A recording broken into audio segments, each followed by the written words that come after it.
Okay, transmission fluid. That one can be a little tricky. So transmission fluid is another one of those fluids that expands when it gets hot. So you always want, the best way to check the transmission fluid is when the vehicle has been running for a while, the engine has been running, the transmission fluid has gotten up to temperature. Check that fluid level. And of course, like I said, the engine needs to be running so the transmission's engaged. If the transmission's not engaged, all the fluid that when running, that's in the torque inverter or in the clutch packs or in the servos, it's being applied where it needs to be applied. If it's not running or engaged, it settles back down to the bottom. If you checked it at that time with it not engaged, you're going to get a false reading. So you want to always have the engine running. So the transmission dipstick, they give you a transmission dipstick. This particular one has the twist lock feature to it. Some don't. Some of the older ones don't have that. They have a different style of twist lock, but not this style. So on these transmission dipsticks, when you look at the transmission dipstick, they give you two different levels.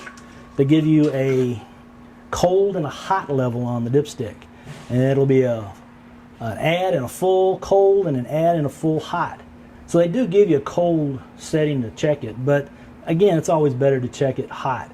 So to get a transmission hot, you really need to drive it.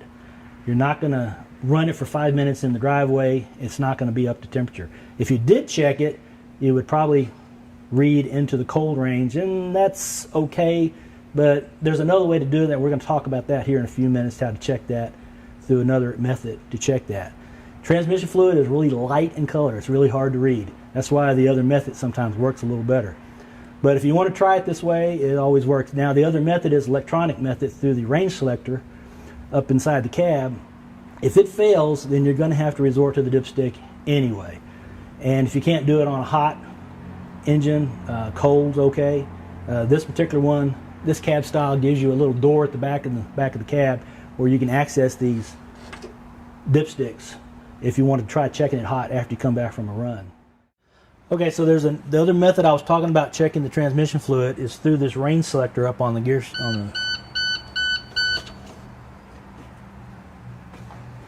I don't know, what do you think?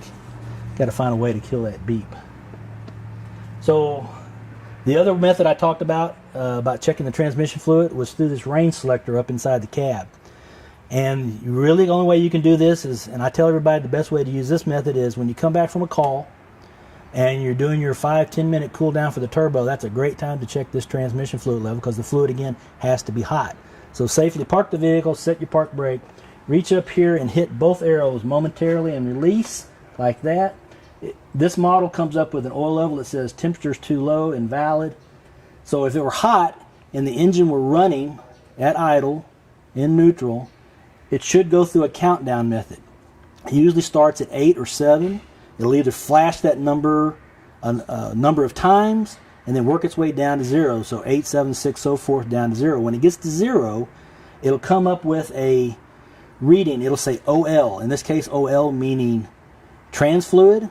And if the fluid is okay, it'll say OL is okay. It'll actually read that on the display. If the fluid is low, it'll say OL is low, LO, and it'll give you a number like 3 quarts. So it'll say OL is low, 3 quarts. And that tells you that the transmission is actually 3 quarts low on fluid. It's a pretty good method, but again, it's on most of the units we have. If you ever push those 2 arrows and you get anything other than the countdown method that I talked about, or in this case like this one, it says invalid, temperature's too low. If it gives you some kind of reading like TL, that's a code for something, and meaning transmission fluid's too cold. So you'll have to get it hot or go ahead and do it another time. The fluid that we put in these, we don't usually give y'all fluid for that, so if it does come up with a low reading, you're going to have to call the shop if it works. If this doesn't work, if you're not comfortable with it, or you can't get a reading, you can't get a countdown, there could be something electrically wrong with it. It happens sometimes. So then you're going to have to resort to the dipstick, pulling the dipstick. And most likely when you do that, you'll be closer to the cold range because you won't have the engine up as hot as you would as you try this method after coming back from a run during your turbo cool down. So I know it gets a little complicated. I've told a lot of people about this before, and some people are pretty good with it. If you're not comfortable with it, I'll run you through it, show you how it works sometime if you ever ask me about it. And again, as always, you can ask me or call the shop. Thanks.